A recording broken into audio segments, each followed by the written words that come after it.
Vishwanathan Garu, to all the dignitaries on the dais. I think they don't need any introduction. Everyone did speak about them.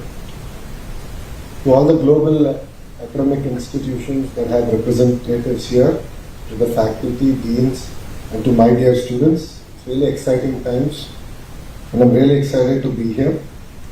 I'd like to thank WIT Andhra Pradesh for bringing us all together and hosting the first ever International Higher Education Fair. I actually have an entire speech written out, but then I realized that my audience had changed. And I really have come here to share my experiences. That is very, very important. All of you are aspiring for higher education and have already traveled that path. I have been there, I've done it. As already introduced, I did my bachelor's at Carnegie Mellon University. I worked at the World Bank for 2 years and I did my MBA from Stanford. I inevitably host admissions events for Stanford MBA in Hyderabad. And I get asked this question, what have you learned? Why Stanford? And I kept thinking about it more and more and what I gained out of international education. There are two things that substantially improve our per capita income, as sir has said. One is immigration, second is education. But one thing that I think all of us are missing is the value system. One thing that fundamentally changed me as a human being was, first time when I had exams at Stanford, it was our finals, we are in a quarter system. So the first final exams I remember, we have not this big classrooms, but about quarter of this size. And it was fascinating to see the professor come, leave the exam papers on the table and leave. And I didn't understand, I was looking around, I'm like, what is going on? So all of us had to go pick up a paper, come, sit in your place and write the exam. There was no invigilator. That fundamentally transformed me. An institution of global standard is trusting its students to hold the institution for higher ethical, moral order. And that fundamentally transformed. So as all of you go globally to other states, I think what is important is to learn the value system and the values that different institutions actually bring. As WIT has its own culture, other global repute organizations have their own culture. So it's important to understand which institution actually fits into the culture that you aspire to be in, and you will thrive. So I request all the students to definitely pay attention to that. See, we honestly live in a very exciting time. Today, if you look globally, majority of the tech companies are being led by Indians. Microsoft, Adobe, Google. The vice chairman of Bank of America happens to be a Telugu person. So if you look at it all, majority of the global institutions, if not number one, at least at number two today, we see Indians. And the reason for that is the reforms that India has taken in the 80s and in the 90s. It is Mr. Naidu who opened up the entire IT sector in Hyderabad. Today the modern Hyderabad is his baby. And because of that one initiative globally, I'm proud to say that 20% of the IT workforce come from the two Telugu speaking states.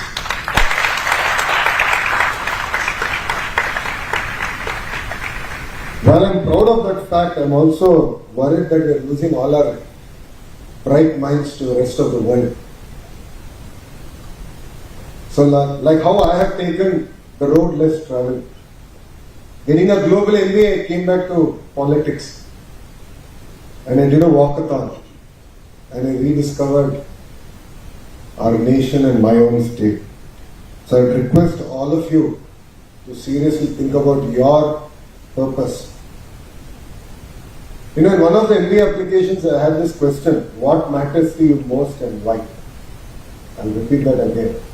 What matters to you most and why? In fact, I answered this question, if I'm right, in 2005. 2005 November, that's when I applied. Even till today, my answer to that question drives me. Whenever I feel down, whenever I feel dejected, upset, disappointed in myself, in the system, I actually go back and refer to that answer.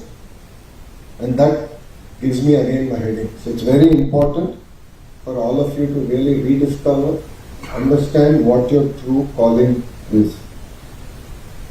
Now, next 25 years is India's 25 years. We have amazing demographic dividends. And we are living in very inspiring times. 80% of the jobs that are going to get created in the next 5 years are in sectors we are yet to discover. In fact, I'm 41 years old. Even today, when I go back to the US, I just came back from my trip, I really rediscovered that there's so much new happening in technology. There's so much of innovation happening. And I've committed to myself that every 6 months I will go back, spend at least 2 days, meet up with everyone and understand where the world is moving. What's happening in Europe? What's happening in Southeast Asia? I really want to understand. So I think it's very important that all of us open our minds. We should not think about our big bubble. We should not think about Amravati bubble or Andhra bubble or India bubble. We have to open our eyes to what's happening around us globally. Because it's very, very exciting times and inspiring times. And the next 25 years is India's 25 years. So while all of us go get a global education, the real action is going to be in India.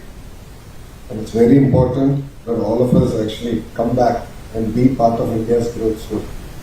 As far as Andhra Pradesh is considered, as part of the Honorable Prime Minister's vision, Vikasit Bharat, we have come up with Vikasit Andhra Pradesh, where by 2047 we want to be a $2 trillion economy.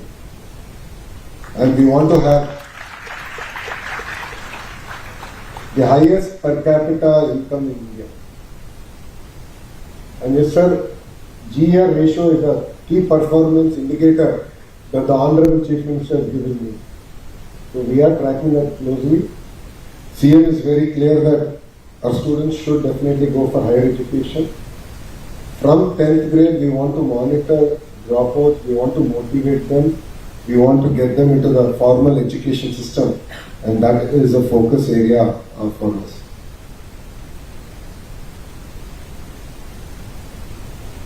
You know, as education minister, I keep getting asked this question.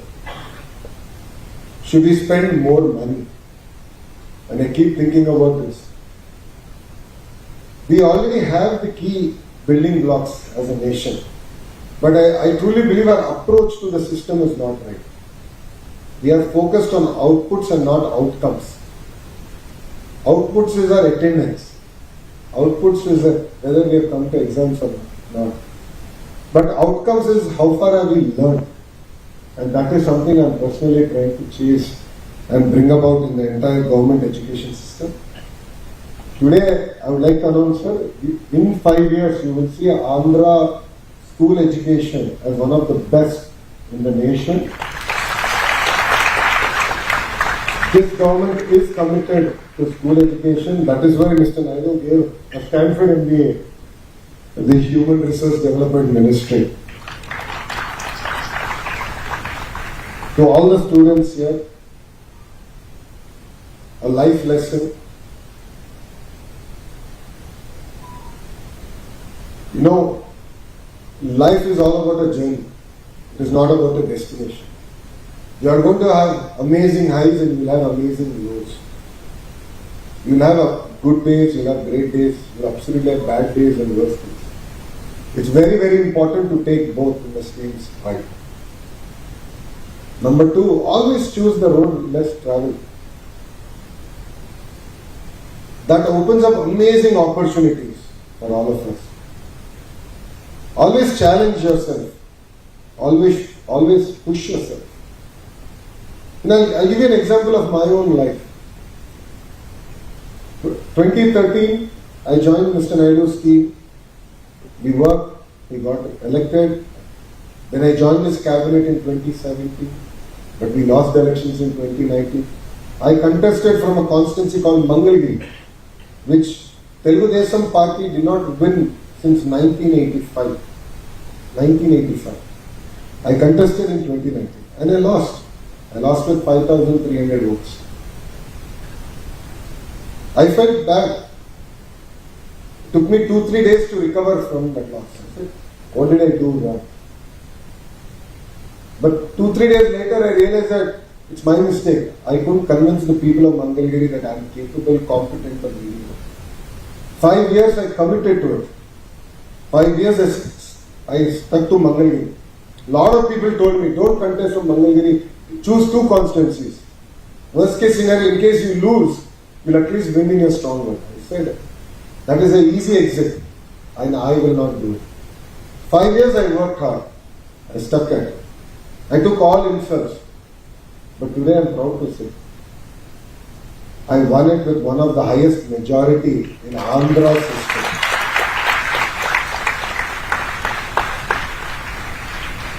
Now why am I sharing this with you? Please choose the road less traveled. It will open up amazing opportunities. It will truly define who we are. I'm requesting all the students here not to look at where will I get placed. Will I go to X company, Y company, what is the package? But I would request all of you to actually be the job creators. There are amazing opportunities today to actually start companies. Government of Andhra Pradesh, Government of India is actually funding, supporting, mentoring. As part of Andhra Pradesh Innovation Society, we are coming up with a new program to actually guide you, mentor you. I am bringing all the industries together. After the demise of Ratan Tata ji, the Honorable Chief Minister actually came up with an entire policy under his name to actually promote entrepreneurs and SMEs. To start that, we actually gave a seed fund of 250 crores. So there are amazing opportunities now available, and your constraint is only going to be your imagination. So I request all the students to think big, dream big, choose a road less travel, and believe me, 10 years from now, 15 years from now, 20 years from now, when our paths cross, I'm sure you will tell me that it was an amazing journey. So I'd like to thank WIT for having me. WIT Amravati is something that I've seen. It has grown in front of my eyes. What we're trying to achieve in Amravati today, I believe will be the role model for the nation. India has not really built global standard cities. And that's always been our challenge.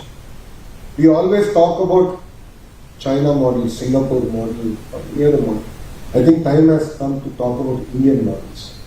And that is where I truly believe that Amravati will play a role. Yes, last 5 years, we had a small speed breaker. As I said, life is all about a journey. We have good days and bad days. I think Amravati had its bad days in the last 5 years. We have overcome it. Good days are ahead of us. And believe me, we will be a benchmark city, not only for India, but for the world. This is going to be the first. This is going to be one of the first cities where we are going to implement technologies at a city scale. It could be AI, it could be district cooling. We are looking at unique technologies on how we can leapfrog as a city. So there are amazing opportunities as a city that Amravati also offers. As a government, we are very clear. One state, one capital, but then development should get decentralized. Andhra Pradesh, you will see in the next 5 years opening up all its sectors, starting from biomed, medical devices manufacturing, chemical pharma, to biofuels, renewable energy, automotive manufacturing, steel manufacturing. In the last 150 days, you have seen quite a few announcements already coming. And believe me, that is just the beginning. There is amazing excitement now for people. They are willing to come back, they are willing to reinvest in Andhra Pradesh and be part of our journey. And Andhra Pradesh, next 5 years, will be an amazing journey, and together we can make Andhra Pradesh strong again. So thank you very much for having me. I really appreciate your time. And thank you, Rick, for organizing such an amazing program, and I hope you do many, many more. I look forward to visiting all the centers of excellence. I look forward to cutting edge technology getting discovered in WIT. And as a state and as a ministry, we open ourselves up for all this innovation. We are willing to, for lack of a better word, be a sandbox or guinea pig. You can experiment on us. We will open up the entire state. I saw your friends talk about testing water, to agriculture drones, to autonomous vehicles. I think there's amazing work that's happening. We open the entire state, specifically my ministries, out to it, and I look forward to implementing these technologies. Thank you very much, and Jai Hind.